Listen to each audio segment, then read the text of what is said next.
말씀을 마음에 담을 때 생명운동이 일어납니다라는 제목으로 말씀 증거하겠습니다. 오늘은 에스겔입니다. 에스겔은 하나님께서 강하게 하신다라는 뜻을 갖고 있습니다. 이 바벨론에게요, 이 이스라엘이 완전히 이제 멸망당합니다. 근데 이 멸망당하기 100년 전에 사역을 했던 사람이요, 이사야거든요. 그래서 이사야는 뭐라고 얘기했냐면은, 예루살렘 멸망당할 것이다. 그래서 회개해라. 그래서 시작해서, 그러나 나중에 하나님께서 너희를 회복시키셔서 다시 돌아오게 할 것이다. 라는 것이 또 이사야의 얘기입니다. 그 다음에 봤던 본문이 에레미야죠. 에레미야는 예루살렘이 멸망당하기 한 40년 전에 일어났던 인물입니다. 그래서 이사야와 거의 비슷한 내용으로 말씀을 증거하는데, 이 예루살렘이 완전히 멸망받을 때까지 사역을 했던 사람이 에레미야라는 인물입니다. 오늘은 에스겔인데요. 에스겔은 예루살렘이 멸망당하기 10년 전에 하나님 말씀을 받은 사람입니다. 그리고 예루살렘이 완전히 멸망받고 난 이후도 한 15년간 사역을 했던 사람이 이 에스겔입니다. 근데 이제 이 이사야나 에레미야하고 조금 다른 점은, 이 에스겔은 그 이스라엘이라는 그 나라에서 사역을 했던 사람이 아니고요, 바벨론이라는 곳에서 사역을 했던 사람입니다. 왜 그러냐 하면은, 이 예루살렘이 완전히 멸망받기 이전에 벌써 이 예루살렘에 있는 사람들이 바벨론의 포로로 잡혀갔어요.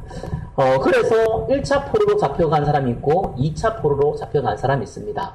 그래도 이스라엘이 말을 안 듣자 그때 이제 바벨론은 이스라엘을 완전히 정복하거든요. 그때 2차 포로에 잡혀갔던 사람이 중에 이 에스겔이라는 인물이 있었습니다. 그래서 이 에스겔이라는 인물은요, 바벨론이라는 그 나라에서 이제 하나님의 음성을 듣고 선지자 사역을 했던 그러한 사람입니다. 그래서 이 에스겔이 어떠한 사역을 했고, 또 이 에스겔을 통하여서 하나님께서 무엇을 하기를 원하시는 것을 오늘 본문을 통해서 확인하고 여러분의 삶의 현장에 적용하시기를 예수 그리스도 이름으로 축원합니다. 첫 번째입니다. 에스겔은 가장 어려운 상황에서 기도하는 가운데 있었습니다. 에스겔서 1장 1절에 보면요, 30째 해 넷째 달 초닷새에 내가 그발 강가 사로잡힌 자 중에 있을 때에 하늘이 열리며 하나님의 모습이 내게 보이니, 이렇게 나오거든요. 그 그발 강가라고 나옵니다. 성경에는 주로요, 강 얘기, 산에 대한 얘기를 많이 합니다. 그때 그 나오는 동일한 얘기가 있어요. 하나님께서 모세도 그렇고 선지자들이 많은 엘리야도 그렇고 전부 다 부를 때요, 대부분 산이나 강에서 불러요. 왜냐하면 산에서 강이라는 것이 중요한 게 아니라 그때 당시에 가장 기도하고 하나님 바라보기 좋았던 장소가 산이나 강이었습니다. 이때에 이 에스겔이 그 강가에서 기도하는 가운데 하나님의 음성을 들었다는 이제 의미가 됩니다. 그래서 저와 여러분들은 어떠한 상황에서도 기도하는 자의 축복을 꼭 누리시기 바랍니다. 에스겔이 쓰임 받았듯이 저와 여러분도 동일하게 쓰임 받게 되는 거거든요. 제가 현장에서 전도하면서 이렇게 본 것이 있습니다. 예수님 안 믿는 사람들요, 불신자들을 만나면서 대부분 사람들이 예수 그리스도 기독교에 대해서 오해하고 있다는 것을 많이 봤습니다. 교회를 다니면요, 많은 것을 희생한다고 생각을 해야 돼요. 그렇게 생각을 하고 있더라고요. 아니, 자기가 그렇게 좋아하는 술도 못 먹을 거라 생각을 하고 있고요, 담배도 못 필 거라 생각을 하고 있고요, 또 돈도 없는데 헌금해야 될 거라 생각하고 있고요, 자기는 또 나쁜 짓 많이 하고 다니는데 나쁜 짓도 안 해야 된다고 생각을 하고 있더라고요. 또 제사도 못 지낸다고 얘기를 하고 있고요. 어떻게 보면은 맞는 말인데 사실상 틀린 말이죠. 왜 그러냐 하면은 복음에 대한 내용이나 복음에 대한 생각은 한 번도 그 사람들의 머릿속에는 들어본 적이 없어요. 그런데 뭐나 하면 된다, 뭐나 하면 안 된다라는 그 생각은 들어가 있어요. 그러니까 아예 복음도 안 받은 사람이, 아예 예수님에 대해서 들어보지도 않은 사람들이 교회는 뭘 해야 된다, 뭘 안 해야 된다라는 이런 것으로 각인되어 있더라고요. 한 번은 이 미용실 하시는 분인데 그런 얘기를 하더라고요. 자기가 이 예수를 믿어야겠다, 교회를 다녀야겠다 생각이 들어서 교회를 갔는데 교회에서 뭘 얘기했냐면은 무조건 주일날은 이 미용실 문을 닫고 교회로 와야 된다라고 얘기를 한 거예요. 근데 이분이 예수를 믿었으면 괜찮은데 예수를 안 믿은 상황에서 교회 가야겠다는 갈급한 마음으로 왔는데, 그때 첫 번째 들은 얘기가 그 얘기였던 거예요. 무조건 주일날은, 이 가게 문 닫아라. 자기는 이제 주일날 매출이 제일 많은데, 가게 문 닫으면은 이제 매출에 영향이 되잖아요. 그래서 이 사람이 고민을 하는데, 이걸 계속 얘기를 하는 거예요. 그러니까 이분이, 이제 예수를 믿었다면은, 예수님을 주인으로 영접했다면은, 그거를 나름대로 이해도 했을 것이고, 어떻게 보면 이분이 믿음이 성장하는데 도움이 됐을지도 모르는 얘기인데, 예수도 안 믿는데 아직. 예수님이 누구지도 모르는데, 교회에 왔으니까 무조건 주일날은, 일하지 말고, 교회에만 있어야 된다. 라고 가르친 겁니다. 그래서 이제 이 사람이 이제 그 얘기를 하더라고요. 그래서 자기는 교회를 못 가겠다고 하는 거예요. 제가 그랬습니다. 교회를 주일날 일을 하고 안 하고는 두 번째 문제고, 우리 사장님이 예수 믿고 구원받으셔야 된다. 예수님이 십자가에 죽으시고 부활해서 우리의 죄와 사단의 것을 끝냈다. 이건 인간의 노력으로 해결할 수 없다. 교회를 안 다녀도 되지만 중요한 거는 인간이 구원받아야 되는데 그게 성경의 첫 번째 목적이다. 라고 얘기를 했는데 이분의 귀에는 그 얘기가 안 들려요. 왜 안 들리냐? 과거에 받았던 뭐 별거 알지만 그에 대한 상처, 선입견. 이것 때문에요. 복음 들을 수 있는 귀가 안 열려버린 거예요.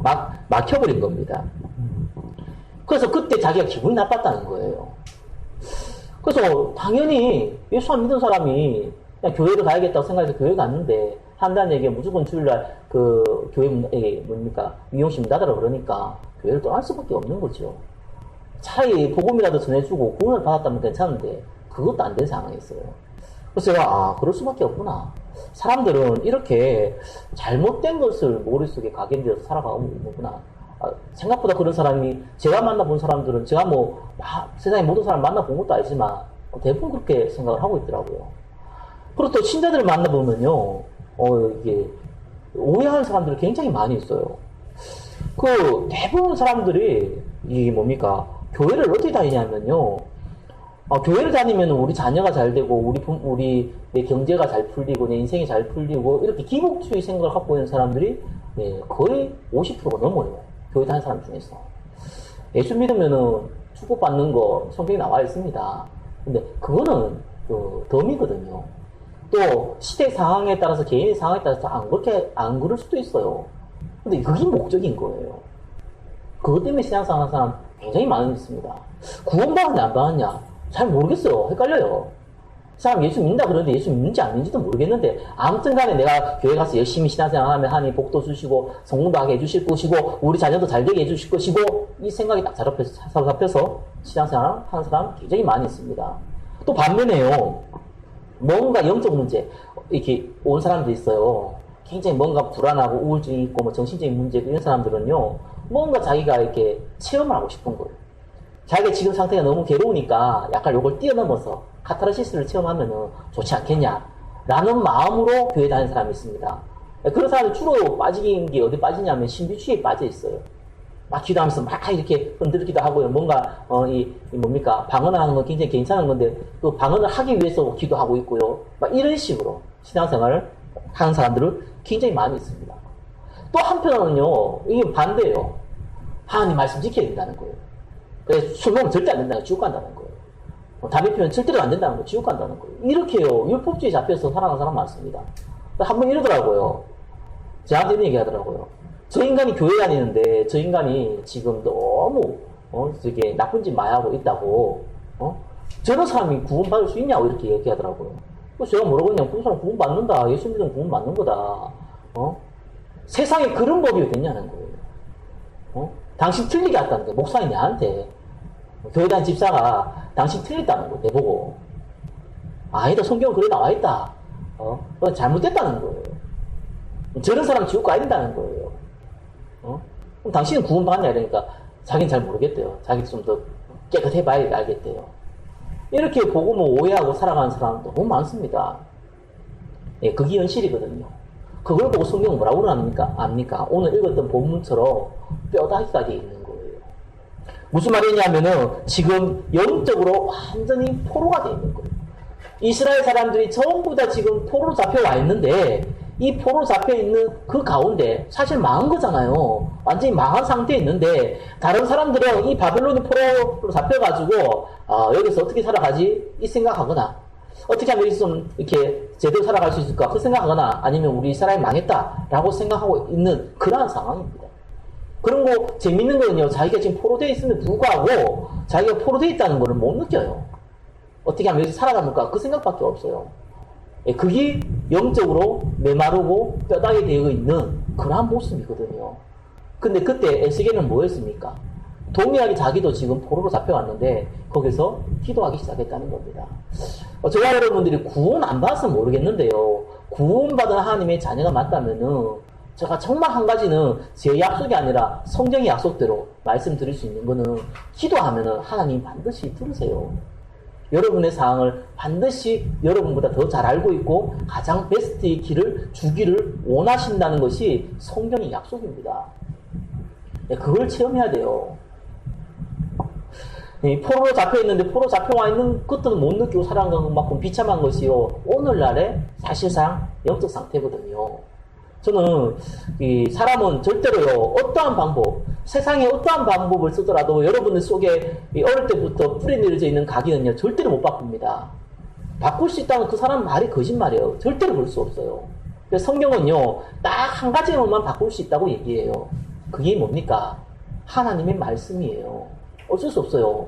다른 거는 절대로 못 바꿉니다. 오직 한 가지 딱 하나님 말씀, 그냥 하나님 말씀이 아니에요.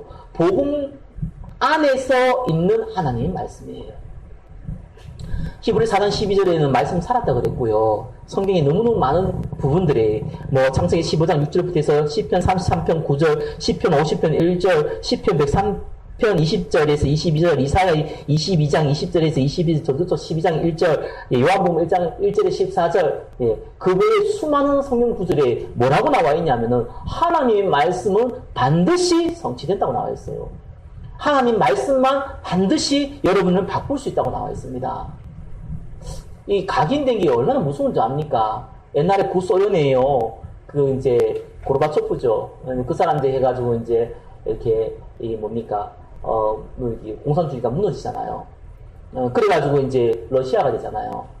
그때 많은 사람들이 해외에서 러시아 와가지고 놀랬던 장면들 중에 이렇게 에피소드가 있는데 그 중에 하나가 뭔지 아십니까? 비 오는 날에 어떤 사람이 마당에 물을 뿌리고 있는 거예요. 비 오는 날에 왜 아파트 그 마당에 물을 뿌리고 있습니까? 비가 오는데. 근데 그 사람이 일이 뭐냐? 직업이 뭐냐? 마당에 물 뿌리는 직업이에요. 그거는 안 하면 안 되는 거예요.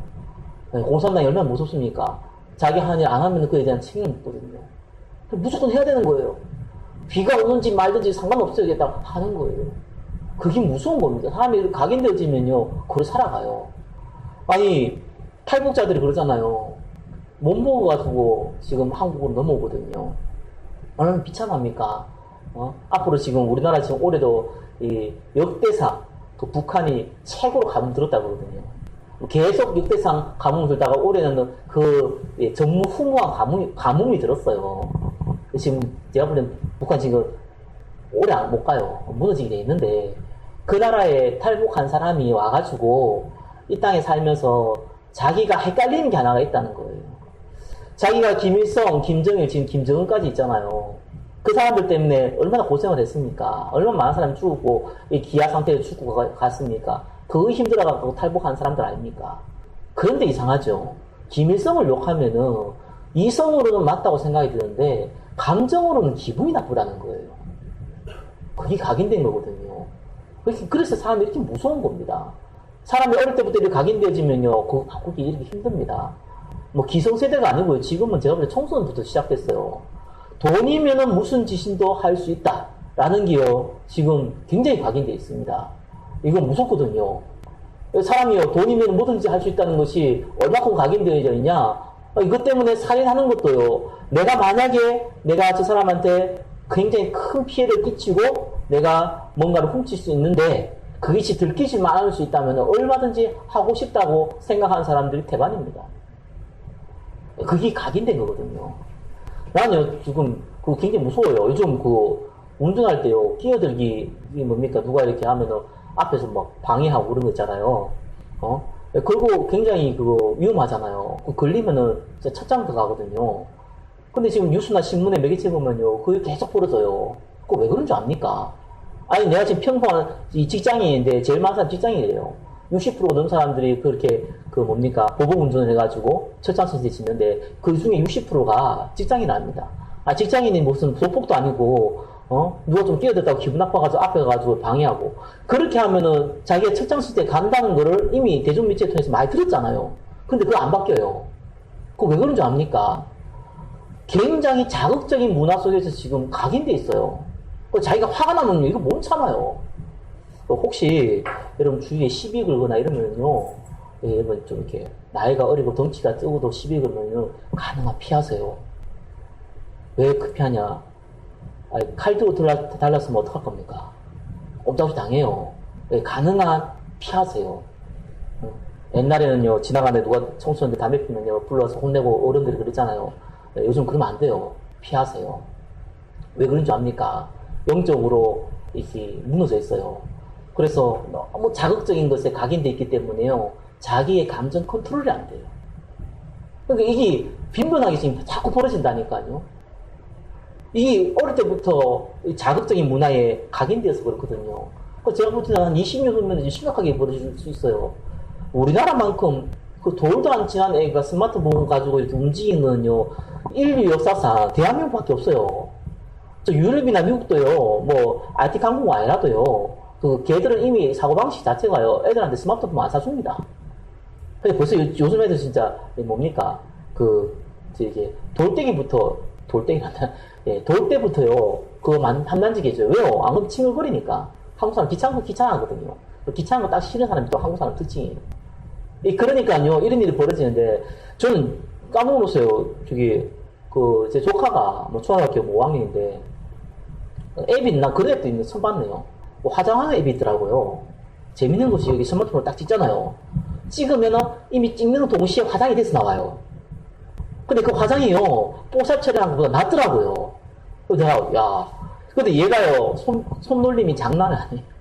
탁탁탁 하는데, 장난으로 하긴 하지만서도, 제 얼굴 이렇게 해가지고 사진 딱 찍었는데 찍자마자 화장이 돼서 나오더라고요, 내 얼굴이.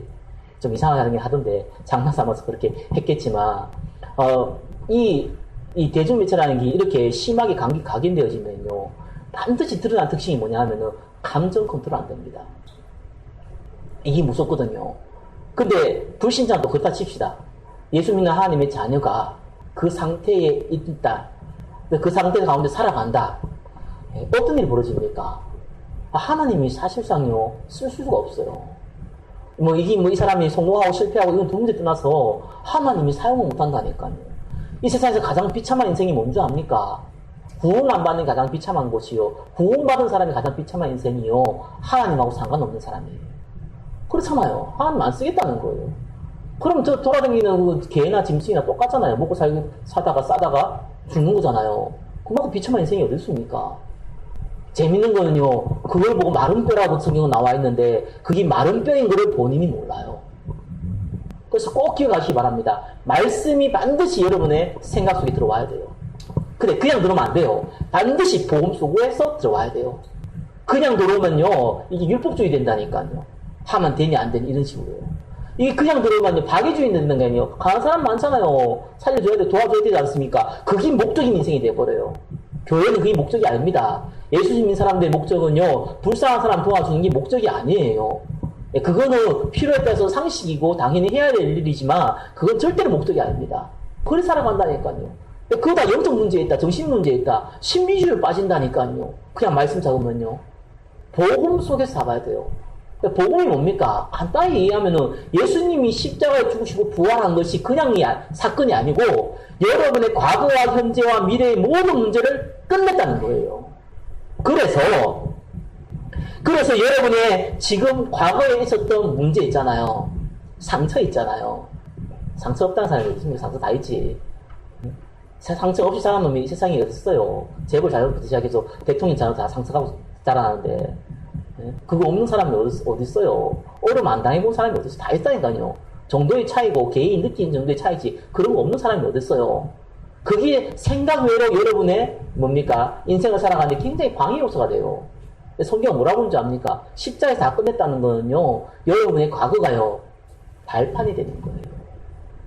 여러분의 과거가 여러분의 인생에 살아가는데 하나님 앞에 쓰임받는 도구가 되는 거고요. 사명이 되는 거예요. 그리고 여러분이 지금 일어나는 문제 사건이 있잖아요. 왜 하나님이 여러분한테 문제 사건을 줍니까? 당연한 거예요. 이 땅은 실낙원이라니까요. 낙원이 아니에요. 실낙원. 낙원을 잃어버렸어요. 당연히 문제 사건이 있는 거예요. 그렇기 때문에 당연히 기도할 수밖에 없는 거예요. 문제 사건을 해결하는 것이 아니라 문제 사건을 통해서 하나님 계획 보는 거예요. 문제 사건을 통해서 하나님 앞에 응답 받는 거예요. 여러분 기도 응답 어떻게 받습니까? 문제 없이 어떻게 받습니까? 당연한 거 아니에요. 문제 통해서 여러분들이 사명도 발견하고 문제 통해서 여러분들이 기도 응답도 받는 거예요. 그래서 다른 사람 문제 당했을 때 이게 뭡니까? 고민거리가 되지만 저와 여러분들은 문제 당하면은 기도 제목이 생기는 거예요. 응답 받을 기회가 생긴 거라니까요. 여러분의 미래는 보장되어 있다니까요. 그게 예수님이 십자가에 죽으시고 부활했다는 의미예요. 구원받는 건 당연한 거고요. 그렇잖아요. 그래서 우리 인생의 목적 한 가지밖에 없다니까요. 잘 먹고 잘 살고 성공한 게 아니라니까요. 전도와 성결하니까요. 방법은 뭡니까? 한 가지밖에 없다니까요. 하나님이 역사하는 거, 하나님의 나라. 다만 그 통로가 뭡니까? 여러분의 전문성, 여러분의 학업, 여러분의 직장, 여러분의 사업을 통해서 하나님이 하시겠다는 거잖아요. 그래서 하나님 힘주겠다는 거잖아요. 그걸 보고 복음이라 그러거든요. 그런데 그 안에서 내가 말씀을 잡으면은 이게 쉬워지는 거예요. 그 밖에서 말씀을 잡으면 어려워지고 그 안에서 말씀을 잡으면 굉장히 쉬워지는 게 이게 뭡니까? 복음이거든요. 그래서 여러분 인생 어렵게 살지 마세요. 진짜 어렵게 살면은 평생 살아가고 나중에 후회하면 뭐 할 겁니까? 인생은요 열심히 사는 게 아니에요. 인생은요 여러분들이 정말 최선을 다해 사는 그런 개념이 아니라니까요. 제대로 살아야 돼요. 잘못된 길을 아무리 달려가봤자 누구 말대로 돌아오기 힘들어요. 그래서 복음 없는데 성공한 사람들을 복음 받기 오히려 더 힘들어요. 오히려 거지들은 복음 받기 쉬워요. 그래서 대통령이 되고요, 국회의원이 되고요, 재벌이 되고요, 사학가가 됐는데 복음이 없다. 이 사람은 복음 전하기 힘들어요. 가진 게 있기 때문에요. 그리고 어느 날 영적 문제가 와요. 어쩔 수 없어요. 그렇기 때문에 저와 여러분 꼭 기억하시기 바랍니다. 오늘 읽은 말씀처럼 에스겔처럼 어떤 상황에 있어도 하나님 앞에 기도 가운데 있어요. 때가 되면 반드시 응답합니다. 두 번째요. 그러면은 5가지 체험하게 됐어요. 꼭 5가지 확인하세요. 여기 주부에는 4가지가 있는데 잘못 적어놨습니다. 5가지 꼭 확인하세요. 여러분 신앙생활은요 체험은 위주의 신앙생활은 위험합니다. 근데 체험이 없는 신앙생활은요 실패한 신앙생활입니다. 체험하셔야 돼요. 체험하라는 게 이상한 생각하지 말고 이거대로 체험하세요. 첫 번째 뭡니까? 하나님의 권능을 확인하겠습니다. 에스겔이요 하나님 음성 듣고 나서 권능 확인했어요. 여러분 권능이 뭡니까? 하나님 능력이잖아요. 그죠? 에스겔 37장 1절에 여호와께서 권능으로 내게 임재하시고 이러거든요. 여러분 권능 반드시 체험해야 됩니다. 사람들이 권능하니까요 뭔가 이때 당시는 에스겔이라는 사람이 구약시대 사람이에요. 성경도 완성 안 되어져 있고 하나님 직접 음성으로 나타나는 시기란 말이에요.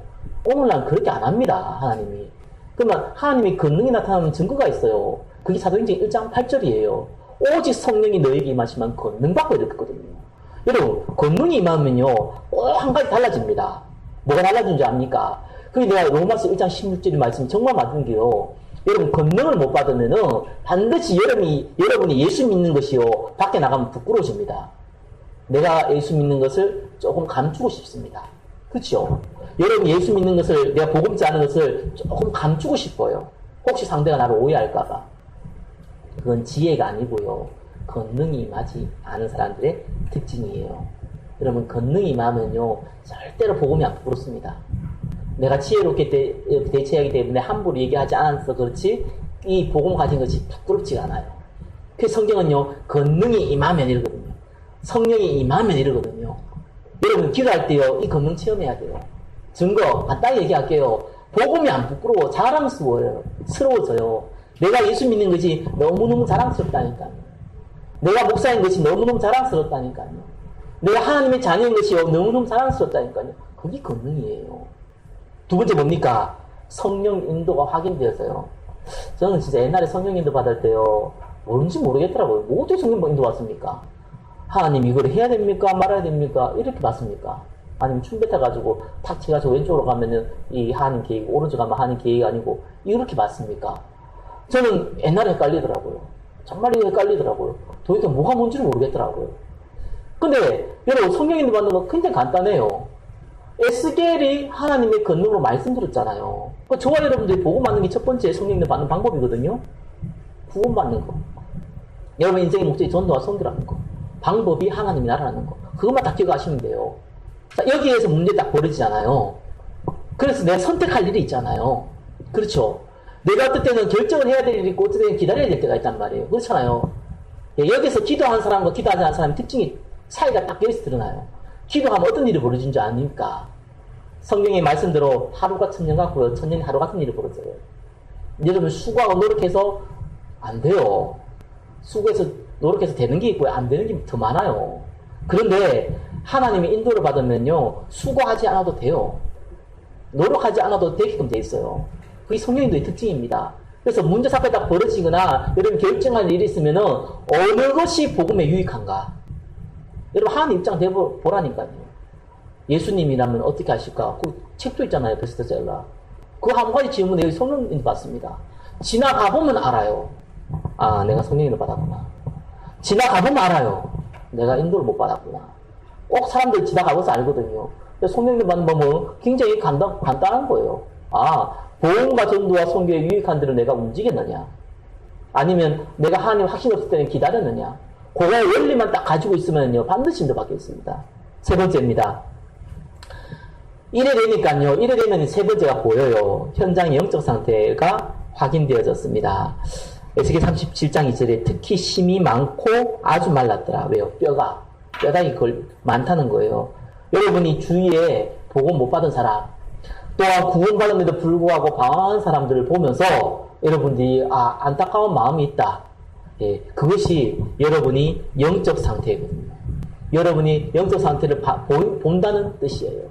여러분이 영안이 열렸다는 말이에요. 영안이 열리면 이게 보여요. 아, 저 사람이 예수 안 믿구나. 불쌍하다. 죽어가겠구나. 저 사람 예수 믿는데 전혀 예수 믿는 그 기쁨이 없구나. 참 안 됐구나. 내가 예수 믿는데 내가 이 작은 문제 때문에 내가 고민하고 내가 이렇게 실수를 하는구나. 이런 게 보인다니까요. 내 모습이 보여요. 상대 모습이 보여요. 그것이 영안이 열린 사람의 특징이에요. 누가 영안이 열린다 하니까 귀신이 보이고 이런 귀신 보인다. 그 사람 귀신 들렸구나. 죽을 때가 됐어요. 그거는 영안이 열린 게 아니에요. 영안이 열린 사람 특징이 있어요. 복음의 기준으로 사람들을 볼 수 있어요. 그게 영안이 열린 사람이거든요. 자, 그러면 네 번째 뭡니까?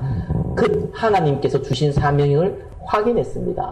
여러분, 전도와 선교를 위해 사는 것은 하나님의 천명인 건 맞지만 여러분이 뭘 통해서 나의 어떤 달란트를 통해서 나의 어떤 말을 통해서 복음을 전할까라는 사명은요 반드시 하나님 통해서 확인되는 거예요. 그래서 이렇게 물었어요. 하나님이 에스겔아 이 뼈들이 살겠냐? 여러분 에스겔이 만약에 뼈들이 어떻게 삽니까? 뼈들이 살 수 없지 않습니까? 이러면 뭐가 됩니까? 불신앙이 돼요. 반면에 뼈들은 살아납니다. 이라고 얘기하면 뭐가 됩니까? 황당한 얘기가 돼요. 거의 예수 믿는 사람들이 둘 중에 하나 살거든요. 황당하게 살거나 아니면은 불신앙하거나 이래 딱 살아요.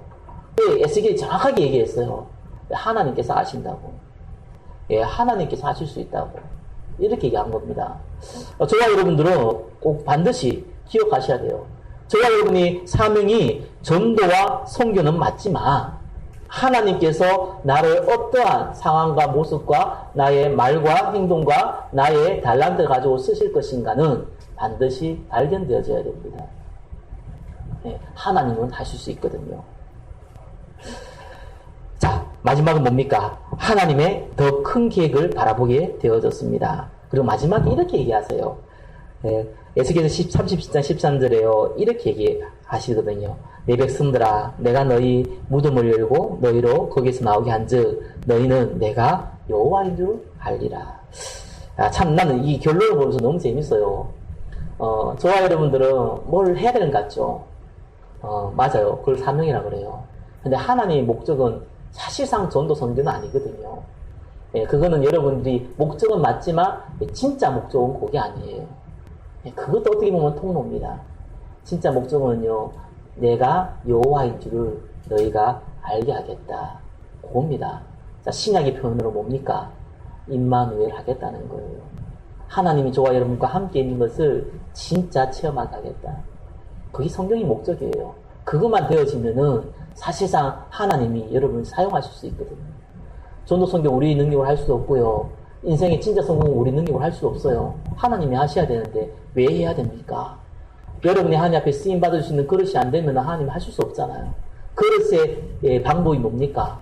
임마누엘. 하나님이 나와 함께 하신다. 그것만 저와 여러분들이 분명하게 각인되어지면요, 사실상 저와 여러분의 인생은 하나님의 완전한 인도받게 돼 있어요. 그래서 조금 큰 그릇은 크게 쓰임받게 돼 있고, 조금 작은 것은 작게 쓰임받게 돼 있어요. 그러니까 공통점이 있어요.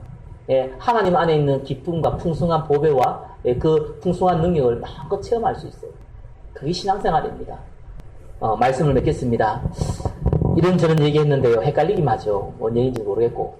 결론을 잘 들으시면 여러분 말씀에 정확하게 인도받는 겁니다. 세 가지만 기억하세요. 여러분 아침에 일어나면요, 말씀 보세요. 아침에 일어나면 기도하지 마시고 말씀 보세요. 그래서 제가 얘기하잖아요. 처음에 시작할 때 딴 거 하지 마시라니까요. 주일 강단, 제목 보세요. 그죠? 제목 보세요. 성경 구절 읽으세요.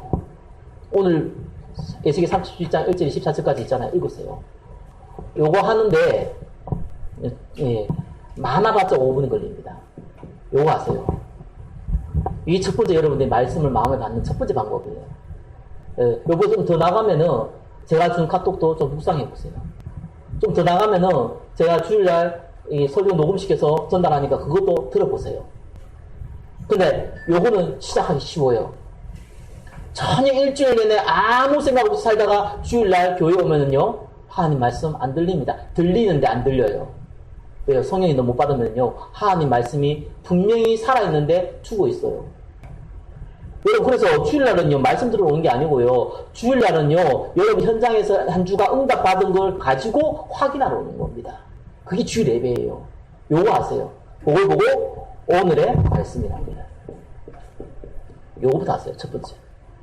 그리고 여러분 한번 보세요. 여러분 분명히 오늘 살면서 누군가를 만나게 돼 있어요. 그죠? 안 만날 수도 있지만 만나는 게 대부분이에요. 그러면은 한번 생각해 보세요. 여러분들이 오늘 만나는 사람에게 하나님 살아계신 걸 증거하기 위한 고민을 한번 해보세요. 그게 오늘의 전도예요.